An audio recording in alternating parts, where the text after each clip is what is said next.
अस्सलाम वालेकुम स्टूडेंट्स। तो फर्स्ट है बायोलॉजी। आज इस वीडियो लेक्चर के अंदर हम पढ़ने लगे हैं और इस लेक्चर के अंदर भी हम चैप्टर नंबर 2 एंजाइम से रिलेटेड कोई टॉपिक पढ़ेंगे यकीनन, क्योंकि चैप्टर नंबर 1 बायोलॉजिकल मॉलिक्यूल्स वो भी साथ साथ कवर हो रहा है, बट फॉर टुडेज लेक्चर हम पढ़ेंगे चैप्टर नंबर 2 एंजाइम्स।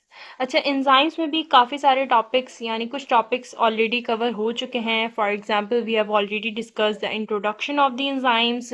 उसके अलावा we have discuss the enzymes का स्ट्रक्चर या स्ट्रक्चर ऑफ एंजाइम्स, जिसके अंदर we discuss the active site, the binding site, catalytic site, फिर कुछ डेफिनेशंस या उसके जो स्ट्रक्चर पार्ट्स थे वो हमने डिस्कस किए।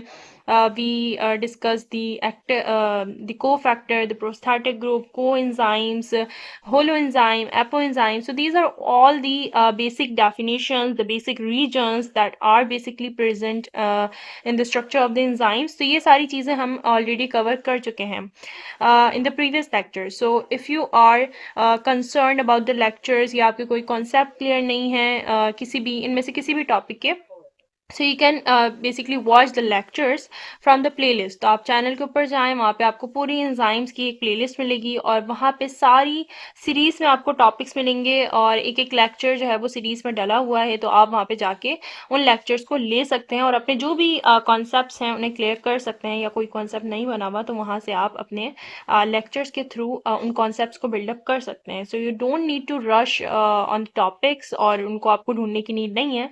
You just have to go and check the playlist. ठीक है, तो टॉपिक को या लेक्चर को स्टार्ट करते हैं। अच्छा, ये है एंजाइम्स यानी चैप्टर नंबर 2। तो इसमें हम एंजाइम स्ट्रक्चर को तो कवर कर चुके हैं, जैसे कि मैंने अभी आपको थोड़ी देर पहले बताया। ठीक है, एंजाइम स्ट्रक्चर तो कवर हो चुका है।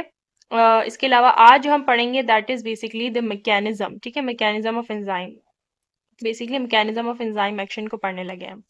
ठीक है, अच्छा, ये है mechanism of enzyme action. Mechanism है एंजाइम के एक्शन का, कि एंजाइम किस तरह बेसिकली एक्शन कर रहा होता है, क्या क्या प्रोसेसेस होते हैं, कौन कौन से स्टेप्स इन्वॉल्व होते हैं in the mechanism of the enzyme, या एंजाइम किस तरीके से सबस्ट्रेट को या किसी भी सब्सटेंस को अपने साथ अटैच करता है और किस तरीके से फिर उसको प्रोडक्ट में कन्वर्ट करवाता है। तो लास्ट लेक्चर के अंदर हमने डिस्कस किया था एंजाइम का स्ट्रक्चर, जिसमें हमने पढ़ा था कि एक्टिव साइट होती है। ठीक है, यानी कुछ रीजन्स होते हैं एंजाइम्स के जिसमें एक्टिव साइट होती है, उसके अलावा उसका स्ट्रक्चरल पार्ट होता है, उसमें कुछ बेसिक डेफिनेशंस पढ़ी थी, प्रोस्थेटिक ग्रुप था, को फैक्टर था, को एंजाइम्स था। तो फॉर दोज स्टूडेंट्स जिनको उस वक्त कंफ्यूजन थी या है कि वो टॉपिक सही से क्लियर नहीं हुआ है, क्योंकि हो सकता है, I don't know, there are some students जिनको वो टॉपिक समझ ना आया हो, और वो किस लिए नहीं आया उसका एक ही रीज़न है कि एंजाइम का कोई यानी एंजाइम की कोई शेप नहीं होती। आप एंजाइम को कोई स्पेसिफिक शेप नहीं दे सकते, हर एंजाइम अलग अलग शेप का होता है। फॉर एग्जांपल यहाँ पे जो आपको ये शेप्स नज़र आ रही हैं एंजाइम्स की, ज़रूरी नहीं है कि आप जब भी कोई एंजाइम पढ़ें या एंजाइम का लेक्चर लें या कोई एंजाइम आप अपनी बॉडी के अंदर उसको डिस्कस करें, उसको पढ़ें, उसको डील करें तो वो इसी शेप का होगा। No, there are various and there are variation even in enzymes shape। enzyme की shape डिफरेंट हो सकती हैं, इवन होती हैं, लेकिन जो स्ट्रक्चर है वो एक स्पेसिफिक होता है। What does it mean by, I mean by कि आपको स्ट्रक्चर के अंदर क्या क्या चीज़ें मिलेंगी। आपको एक्टिव साइड मिलेगी, यानी जहाँ पर आके सबस्ट्रेट लगेगा या कोई सब्सटेंस लगेगा। ठीक है, if you don't know the substrate अभी के लिए, तो कोई सब्सटेंस आके लगेगा, या ये कह सकते हैं कि उसके अंदर कुछ ऐसे रीजन्स हैं जहाँ पे कुछ और मॉलिक्यूल्स आके लगेंगे। जैसे हमने लास्ट लेक्चर के अंदर, प्रीवियस लेक्चर के अंदर हमने पढ़ा था को फैक्टर थे, को एंजाइम्स थे। ठीक है, और भी डिफरेंट मॉलिक्यूल्स आके लग सकते हैं, इनहिबिटर्स, एक्सेलरेटर्स। तो these are all the basically these are all the molecules जो कि एंजाइम के स्ट्रक्चर में लाजमी होंगे। यानी एक आपने बता दिया पैटर्न कि ये चीज़ें एंजाइम्स के अंदर मौजूद होंगी, ये रीजन्स एंजाइम के अंदर मौजूद होंगे। बाकी शेप इसकी कोई भी हो सकती है। ठीक है, ये स्फेरिकल भी हो सकता है, ये बॉक्स शेप में भी हो सकता है, स्क्वायर में भी हो सकता है, रेक्टेंगल में भी हो सकता है, किसी भी शेप में आपको मिल सकता है एंजाइम, लेकिन जो बेसिकली स्ट्रक्चर है, जो रीजन्स हैं, वो ज़रूर आपको मिलेंगे, चाहे वो कोई भी शेप हो। अच्छा, अब स्टार्ट करते हैं मैकेनिज्म के। एंजाइम का मैकेनिज्म होता क्या है, किस तरीके से होता है। तो हमने पढ़ा था भाई कि जितने भी जो मेटाबॉलिक रिएक्शंस होते हैं हमारी बॉडी के अंदर, कोई ब्रेक डाउन हो रहा है हमारी बॉडी के अंदर, कोई चीज़ बन रही है, प्रोटीन बन रहा है, कार्बोहाइड्रेट्स बन रहा है, ठीक है, लिपिड्स बन रहे हैं, या यही कंपाउंड्स, यही मॉलिक्यूल्स टूट रहे हैं, या प्रोटीन्स टूट रहे हैं, कार्बोहाइड्रेट्स, लिपिड्स, ठीक है। इस तरह कोई भी अगर कोई कंपाउंड टूट रहा है या कोई चीज़ बन रही है तो उनके लिए एंजाइम्स की नीड होती है, बिकॉज एंजाइम्स इन सारी रिएक्शंस को फास्ट करवाते हैं, स्पीड अप करवाते हैं। इनका काम ही यही होता है कि ये एज अ सीजर काम कर रहे होते हैं, ठीक है। इनका काम सिर्फ इतना होता है कि ये काम को आसान करें, ठीक है। सिर्फ ये आते हैं, चीज़ों को तेज़ करवाते हैं, स्पीड अप करवाते हैं, हमारे टाइम को बचाते हैं, और ये एज इट इज़ वैसे ही रहते हैं जैसे कि एक सीजर रहती है आफ्टर कटिंग समथिंग और सम क्लोथ वगैरह, ठीक है। तो इसी तरह एंजाइम का भी काम होता है। अब ये एंजाइम किस तरह से इन रिएक्शंस को स्पीड अप करवाता है, करता क्या है, तो वो समझने के लिए आज इस वीडियो का मकसद है आप लोगों के लिए लेकर आना, ठीक है। तो इस रिएक्शंस के दरमियान जो हमने पढ़ा, कोई भी चीज़ बन रही है, सपोज प्रोटीन बन रहा है, सपोज प्रोटीन टूट रहा है, तो इन सारे रिएक्शंस में जो सबस्ट्रेट होता है वो बाइंड करता है एक्टिव साइट से। अब अगर आपने लास्ट लेक्चर पढ़ा है, समझा है, या आपने खुद से उसको स्टडी किया है, सो यू नो कि एक्टिव साइट क्या होती है। अगर आपको नहीं पता तो एक्टिव साइट वो होती है, वो ऐसा रीजन होता है जहाँ पे बेसिकली चार्जेस प्रेजेंट होते हैं, चार्ज बेयरिंग साइट होती है, एक ऐसा होल होता है, स्पेस होता है, यहाँ आपको नजर आ रहा है ये इस वाले स्ट्रक्चर के अंदर ये एक स्पेस है, एक होल दी गई है, यहाँ पे कुछ चार्जेस प्रेजेंट होते हैं और यहाँ पर आके कोई भी सब्सटेंस लगता है, कोई भी मॉलिक्यूल लगता है जो बेसिकली जिसको प्रोडक्ट में कन्वर्ट होना होता है। फॉर एग्जाम्पल अमीनो एसिड्स आके लगते हैं अगर प्रोटीन बन रहा है, या फिर ग्लूकोज आके लगता है अगर कार्बोहाइड्रेट को बनना है। तो कोई भी सब्सटेंस, कोई भी सबस्ट्रेट इसे आप कहते हैं, यानी जो भी चीज़ बननी है, प्रोडक्ट में बननी है, उसी का कोई सब्सटेंस आके लगेगा इस एक्टिव साइट के ऊपर, ठीक है। तो जब भी कोई रिएक्शन हो रहा होता है तो जो सबस्ट्रेट है, कोई भी सबस्ट्रेट कुछ भी हो सकता है, तो सबस्ट्रेट जो है वो सबसे पहले आके लगता है एक्टिव साइट के ऊपर। अब अगर मैं डायग्रामेटिक फॉर्म में आपको समझाऊं कि ये एंजाइम है, ठीक है, ये एंजाइम है, और इस एंजाइम के ऊपर ये सबस्ट्रेट कहीं भी थे, आपके सेल के अंदर थे, आपके सेल के बाहर थे, ये सबस्ट्रेट आके अब लगेंगे, इनको इस एंजाइम के ऊपर लगना है ताकि ये प्रोडक्ट में कन्वर्ट हो सकें, और टाइम को बचाने के साथ साथ ये वैसे भी हो सकते हैं बट बहुत ज़्यादा टाइम लगेगा, लेकिन ये एंजाइम के ऊपर आके लगेंगे, बैठेंगे इस एक्टिव साइट के ऊपर, ठीक है, और फिर एंजाइम अपना काम करना शुरू करेगा। तो सबसे पहले होता क्या है कि जो सबस्ट्रेट है वो एक्टिव साइट पे आके बाइंड होता है, एक्टिव साइट पे आके लगता है, और फिर वो एक कॉम्प्लेक्स बनाता है। कॉम्प्लेक्स का मतलब एक ग्रुप बनाता है, ठीक है, यानी दो चीज़ें आपस में थोड़े टाइम के लिए, ज़रूरी नहीं है काफ़ी लंबे टाइम के लिए, लेकिन थोड़े टाइम के लिए एक दूसरे के साथ अटैच हो जाती हैं, यानी एंजाइम और सबस्ट्रेट दोनों एक दूसरे के साथ अटैच हो जाते हैं, जो कि आपको इस डायग्राम की फॉर्म में, इस फिगर की फॉर्म में नजर आ रहा है कि एंजाइम और सबस्ट्रेट यहाँ के बैठ गए हैं। ये एंजाइम है, ठीक है, एंजाइम आपको पता है उसका साइज बड़ा होता है एज कम्पेयर टू सबस्ट्रेट। तो ये एंजाइम है और ये सबस्ट्रेट है, ये दोनों एक्टिव साइट है। ये भी एक्टिव साइट थी जो आपको नजर आ रही है जहाँ पे ये ब्लू वाला सबस्ट्रेट बैठा है, और ये भी एक एक्टिव साइट थी जहाँ पे ये ऑरेंज वाला सबस्ट्रेट बैठा है। ये है एक ही या दो सबस्ट्रेट जो आके एक्टिव साइट के ऊपर आके बैठ गए हैं। तो बैठने के साथ जो इनका कॉम्प्लेक्स बना है, जो हमें इस कंडीशन में नजर आ रहा है, एंजाइम और सबस्ट्रेट, इसे हम कहते हैं एंजाइम सबस्ट्रेट कॉम्प्लेक्स। इस वक्त हमें कोई कॉम्प्लेक्स नजर नहीं आ रहा था, यानी दो मॉलिक्यूल्स एक साथ नहीं थे, एंजाइम्स अलग थे, सबस्ट्रेट अलग थे। जैसे ये दोनों आके बैठे तो इसे हम कहेंगे एंजाइम सबस्ट्रेट कॉम्प्लेक्स, या इसे शॉर्ट में हम ES कहते हैं, E for enzyme and S for substrate. अब जैसे ही आके बैठेंगे तो सबस्ट्रेट जो है वो आहिस्ता आहिस्ता, यानी एंजाइम अपना काम करना शुरू करेगा, कैटालिसिस शुरू होगी और सबस्ट्रेट कन्वर्ट हो जाएगा प्रोडक्ट के अंदर। अब यही दो जो प्रोडक्ट्स थे, सॉरी सबस्ट्रेट थे, अब यही दो एंजाइम की मदद से एंजाइम जो है वो बेसिकली फंक्शनिंग करना शुरू करेगा, कैटालिसिस करना शुरू करेगा, और ये सबस्ट्रेट बेसिकली प्रोडक्ट में कन्वर्ट होंगे, ठीक है। और फिर जिस तरह हमने देखा था कि सबस्ट्रेट पहले आके बैठेगा, यानी बैठने लगेगा, उसके बाद कुछ टाइम के लिए हमें इस कंडीशन में नजर आएगा, तो इसे हमने कहा था एंजाइम और सबस्ट्रेट का कॉम्प्लेक्स। सिमिलरली जैसे ही सबस्ट्रेट जो है वो प्रोडक्ट में कन्वर्ट होगा तो कुछ टाइम के लिए हमें इस तरह की कंडीशन, इस तरह की सिचुएशन नजर आएगी, ठीक है, जिसमें एंजाइम भी होगा और साथ ही साथ प्रोडक्ट भी हमें नजर आ रहे होंगे। तो इस वाली कंडीशन को हम कहते हैं एंजाइम प्रोडक्ट कॉम्प्लेक्स, यानी इसमें एंजाइम भी है और इसमें प्रोडक्ट भी है। इस कंडीशन में एंजाइम इस तरीके से नजर आ रहा होता है जब भी हम कहते हैं कि एंजाइम और प्रोडक्ट कॉम्प्लेक्स बना है, क्योंकि एंजाइम ने क्या किया, सबस्ट्रेट को प्रोडक्ट में कन्वर्ट करना शुरू कर दिया, प्रोडक्ट में कन्वर्ट इवन कर दिया।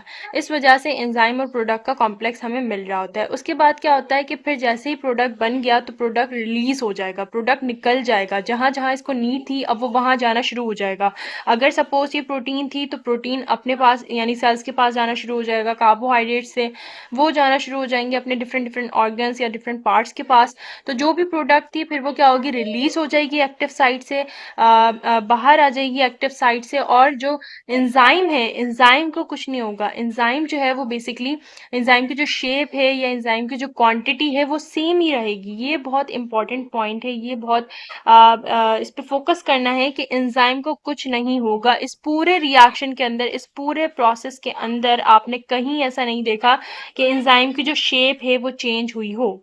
तो जैसे ही प्रोडक्ट है वो बन जाएगा, यानी सबस्ट्रेट जो है वो प्रोडक्ट में कन्वर्ट हो गया, तो प्रोडक्ट जो है वो बेसिकली रिलीज हो जाएगा, निकल जाएगा। और एंजाइम फिर वैसे ही रहेगा और एंजाइम को कुछ नहीं होगा। यानी एंजाइम ऐसा नहीं कि खराब हो गया, या एंजाइम भी साथ साथ रिएक्शन में कैटालिसिस करवाएगा। एंजाइम की जो शेप है, एंजाइम की जो क्वांटिटी है, जितना बड़ा होगा उसका जो साइज है, यही उसका साइज था थ्रू आउट द रिएक्शन, और एंड में भी उसका वही साइज है। इसकी जो क्वांटिटी है वो भी उसकी यही रहेगी, शेप भी उसकी सेम ही रहेगी। बिफोर द रिएक्शन भी ऐसा ही था एंजाइम, यहाँ आपको नजर आ रहा है, और आफ्टर द रिएक्शन भी एंजाइम ऐसा ही है, कोई इसमें आपको चेंज नहीं नजर आया। ये बेसिकली इस तरीके से सारा मैकेनिज्म हो रहा होता है। लेकिन इस मैकेनिज्म को डिफाइन करने के लिए, समझाने के लिए दो हमारे पास मॉडल्स भी हैं, उन मॉडल्स को भी हम डिस्कस करेंगे। अच्छा, मॉडल्स पे जाने से पहले हम थोड़ा टेक्स्ट पढ़ लेते हैं, टेक्स्ट पे फोकस कर लेते हैं। जो हमने अभी डायग्नोस्टिक फॉर्म में समझा है वही टेक्स्ट में मेंशन है कि एंजाइम किस तरह मैकेनिज्म करता है, किस तरह उसका फंक्शन होता है। कि सबसे पहले जो सबस्ट्रेट है वो बाइंड होता है एक्टिव साइट पे, एक्टिव साइट पे जाके बैठता है, और उसके बाद एक कॉम्प्लेक्स बनाता है, that is enzyme substrate complex, जिसे आप शॉर्ट में ESB कहते हैं। फिर वही जो एंजाइम है वो सबस्ट्रेट को कन्वर्ट करना शुरू करता है प्रोडक्ट में। जैसे ही प्रोडक्ट बनती है तो प्रोडक्ट फॉरन लीव नहीं करती है, बल्कि एक और कॉम्प्लेक्स बनता है, एंजाइम और प्रोडक्ट कॉम्प्लेक्स बनता है। यानी वो प्रोडक्ट जो है वो एंजाइम के साथ अटैच रहती है, जिसे आप इन शॉर्ट EP भी कहते हैं। यानी ये दो पूरे मैकेनिज्म्स के अंदर, पूरे थ्रू आउट द रिएक्शन आपको दो कॉम्प्लेक्स नजर आएंगे। एक है ES जिसे आप कहते हैं एंजाइम और सबस्ट्रेट कॉम्प्लेक्स, एंड देन आपको मिलेगा एक और कॉम्प्लेक्स दैट इज एंजाइम और प्रोडक्ट कॉम्प्लेक्स। उसके बाद जो प्रोडक्ट बनी है वो रिलीज हो जाएगी, वो निकल जाएगी एक्टिव साइट से एंजाइम की। ठीक है, जो एंजाइम की एक्टिव साइट है वहां से प्रोडक्ट आपको बाहर जाती हुई नजर आएगी, जिस तरह हमने अभी पढ़ा है। उसके बाद जो इम्पोर्टेंट बात है, जो एंजाइम रह जाएगा, जो एंजाइम बचा हुआ होगा जिसने प्रोडक्ट बना दी, वही एंजाइम वैसे ही रहेगा जैसे वो पहला था। यानी एंजाइम की क्वांटिटी, एंजाइम की शेप सेम रहेगी before the reaction and after the chemical reaction. Before and after enzyme का सेम रहेगा, उसमें कोई चेंज नहीं आएगा। ना एंजाइम की शेप चेंज होगी। ऐसा नहीं होगा कि जब आपने रिएक्शन स्टार्ट किया था, जब सबस्ट्रेट जाके बैठा था, तो एंजाइम सर्किल में था और बाद में एंजाइम स्क्वायर में आ गया, या उसकी शेप थोड़ी सी चेंज हो गई और समथिंग एल्स। ऐसा नहीं होगा। यानी एंजाइम की जो शेप है वो चेंज नहीं होगी, एंजाइम की जो क्वांटिटी है वो भी चेंज नहीं होगी। एंजाइम जितना था उतना ही होगा, जैसा था वैसा ही रहेगा। बस एंजाइम का काम क्या था, मेन जो फंक्शन था एंजाइम का, वो उसको स्पीड अप करवाना था। उस सबस्ट्रेट को प्रोडक्ट में बनवाने के लिए जितना टाइम एंजाइम के बगैर चाहिए था, एंजाइम डालने से वो टाइम काफी ज्यादा कम हो गया है, वो रिड्यूस हो गया है। एंजाइम को कुछ नहीं होता है, एंजाइम की क्वांटिटी को, एंजाइम की शेप को कुछ नहीं होता है। अब यही जो पूरी डायग्रामेटिक फॉर्म थी वो यहाँ पे रिटर्न फॉर्म में है कि एंजाइम और सबस्ट्रेट जो है वो मिलेंगे, तो एंजाइम सबस्ट्रेट कॉम्प्लेक्स है, प्रोडक्ट कॉम्प्लेक्स है, फिर एंजाइम और प्रोडक्ट अलग अलग हो जाएंगे, यानी लीव कर जाएंगे। ये तो था बेसिक मैकेनिज्म या जनरल मैकेनिज्म इसे आप कह लें। लेकिन इसको समझाने के लिए भी दो मॉडल्स मौजूद हैं, दो साइंटिस्ट थे जिन्होंने अपने मॉडल दिए थे। एक था आपके पास लॉक एंड की मॉडल, ये एमिल फिशर ने प्रेजेंट किया था, और दूसरा है इंड्यूस फिट मॉडल जो कि कॉशलैंड ने रिप्रेजेंट किया था। तो सबसे पहले हम इंड्यूस फिट मॉडल, नहीं, इंड्यूस फिट मॉडल बाद में पढ़ेंगे। सबसे पहले हम लॉक एंड की मॉडल पढ़ेंगे। और lock and key model, induce fit model, इसमें कोई इतना ज़्यादा एज सच डिफरेंस नहीं है, बिल्कुल सिमिलर है। काफ़ी ज़्यादा इसमें सिमिलैरिटी है, कहीं कहीं पे आपको डिफरेंस नज़र आएगा, जो कि हम बेसिकली डिस्कस करेंगे।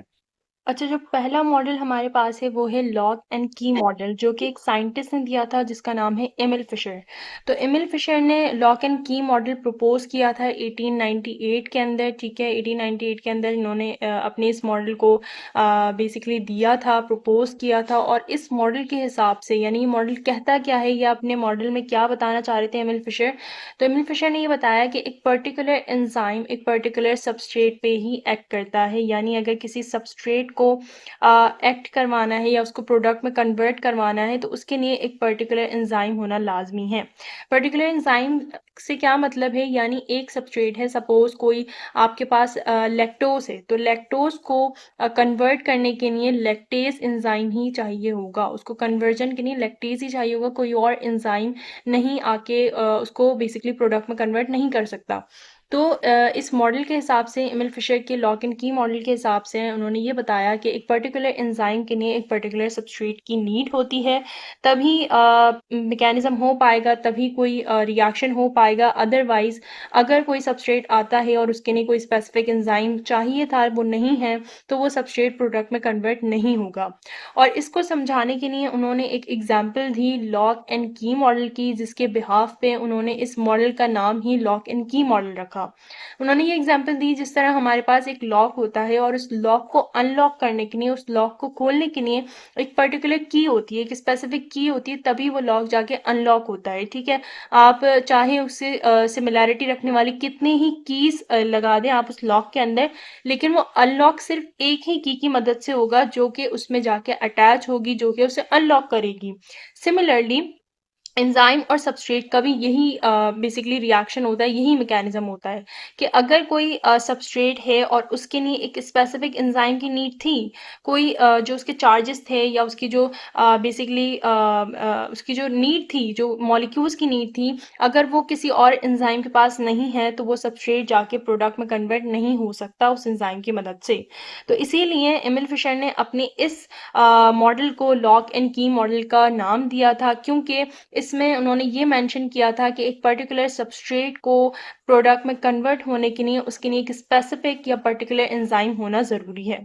इसीलिए ये जो थ्योरी है उनकी, जो ये मॉडल था, ये डिपेंड करता था फिजिकल कांटेक्ट पे। आप फिजिकल कांटेक्ट की बात कर रहे हैं कि एक एंजाइम और एक सबस्ट्रेट का जो कनेक्शन है उसके ऊपर बात हो रही है, एंजाइम और सबस्ट्रेट के दरमियान में जो कांटेक्ट है उसके ऊपर बात हो रही है कि उन दोनों की अटैचमेंट, उन दोनों का कांटेक्ट तभी होगा जब वो दोनों एक दूसरे के कॉम्प्लीमेंट्री होंगे, या जब उन दोनों की नीड प्रॉपर वे में पूरी हो पाएगी। यानी अगर जो मॉलिक्यूल्स हैं वो मॉलिक्यूल्स उसी एंजाइम्स के पास होंगे या उसके कॉम्प्लीमेंट्री होंगे जिसकी नीड होगी। ठीक है, आप ये भी कह सकते हैं। तो बेसिकली एमिल फिशर ने इस मॉडल के अंदर फिजिकल कांटेक्ट के ऊपर बात की थी, पर्टिकुलैरिटी के ऊपर बात की थी, स्पेसिफिसिटी के ऊपर बात की थी कि एक स्पेसिफिक एंजाइम ही एक स्पेसिफिक सबस्ट्रेट को उसके प्रोडक्ट में कन्वर्ट कर सकता है। अच्छा, अब इस पैराग्राफ के अंदर अगर हम देखें तो जो एक्टिव साइट होती है एंजाइम की, उसकी एक डिस्टिंक्ट शेप होती है। डिस्टिंक्ट शेप से मुराद है रिजिड शेप होती है। रिजिड शेप मतलब आप उसे चेंज नहीं कर सकते, जिस शेप में वो है उसी शेप में वो रहेगी। और इसी के ऊपर, यानी इसी लॉक एंड की मॉडल के ऊपर हमने जो अभी मैकेनिज्म पढ़ा था, जनरल मैकेनिज्म, वो इसी के ऊपर डिस्कस किया था, जिसके अंदर जिस पूरे रिएक्शन के अंदर एंजाइम की जो एक्टिव साइट है वो चेंज नहीं हुई थी, ना एंजाइम का कोई शेप चेंज हुआ था। तो इसी के ऊपर हमने जनरल जो मैकेनिज्म था वो भी डिस्कस किया था। तो एमिल फिशर के लॉक एंड की मॉडल के हिसाब से जो एक्टिव साइट है एंजाइम की, उसकी एक डिस्टिंक्ट शेप होती है, यानी रिजिड शेप होती है, you can not change it, और the molecule cannot change the shape of the enzyme or even the active site of the enzyme। उसके अलावा जो चार्जेस होते हैं, जो डिस्ट्रीब्यूशन की भी होती है एक्टिव साइट के ऊपर, जो डिस्ट्रीब्यूशन हमें नज़र आ रही होती है, कुछ नेगेटिव कुछ पॉजिटिव चार्जेस होते हैं, या दूसरे कोई चार्जेस होते हैं, वो जो चार्जेस प्रेजेंट होते हैं ऑन द एक्टिव साइट वो कॉम्प्लीमेंट्री होते हैं टू इट्स सबस्ट्रेट।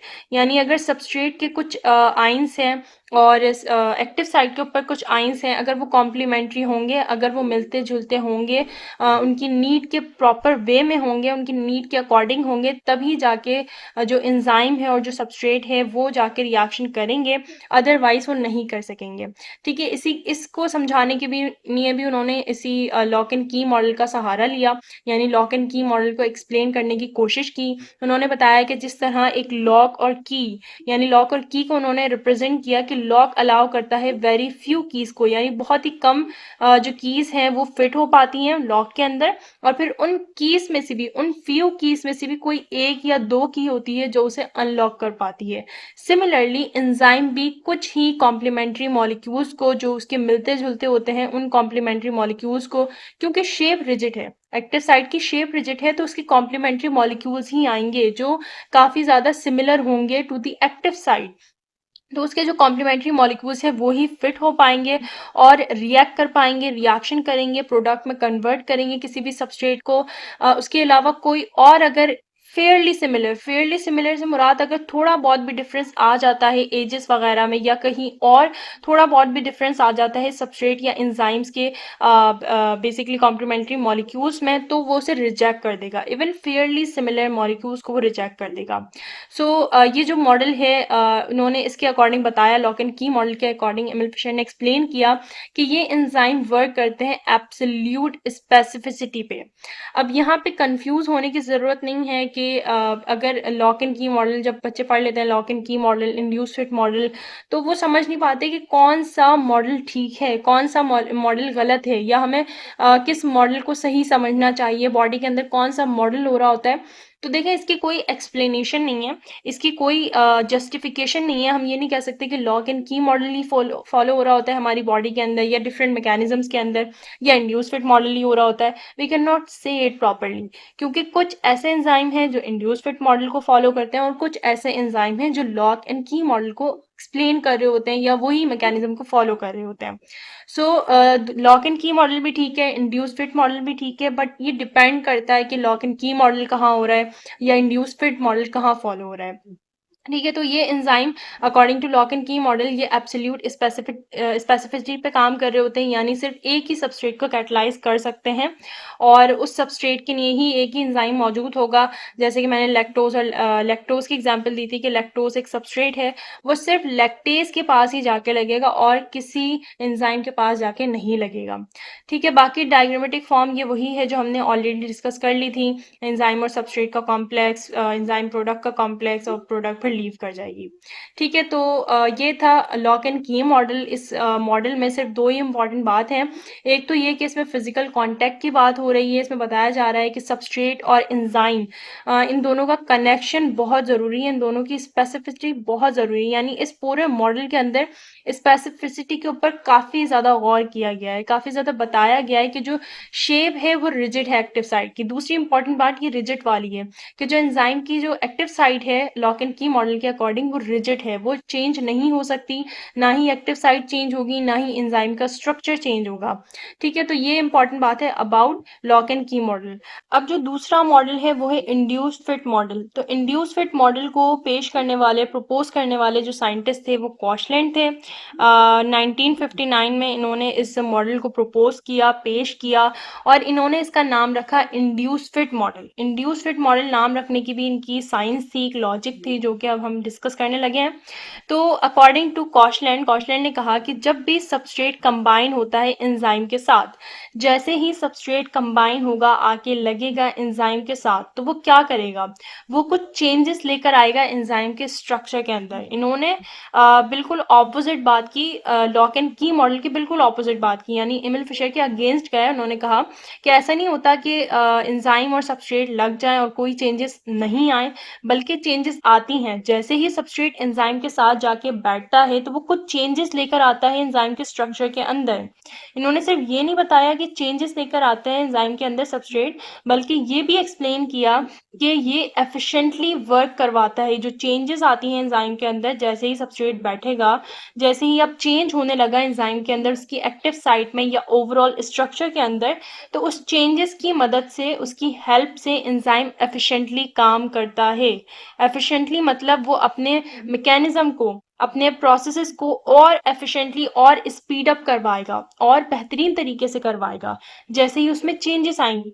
यानी उन्होंने ये बताने की कोशिश की, कॉशलैंड ने ये बताने की कोशिश की कि जो एक्टिव साइट है वो फ्लेक्सिबल है, वो रिजिड नहीं है। जिस तरह एमिल फिशर ने अपनी मॉडल के अंदर बात की थी कि भाई जो एक्टिव साइट है वो चेंज नहीं होगी, जो एंजाइम का स्ट्रक्चर है वो चेंज नहीं होगा और वो रिजिड रहेगा, लेकिन कॉशलैंड ने इस बात को ऑपोजिट वे में बताया कि जो एक्टिव साइट है वो चेंज होगी, एक्टिव साइट फ्लेक्सिबल है।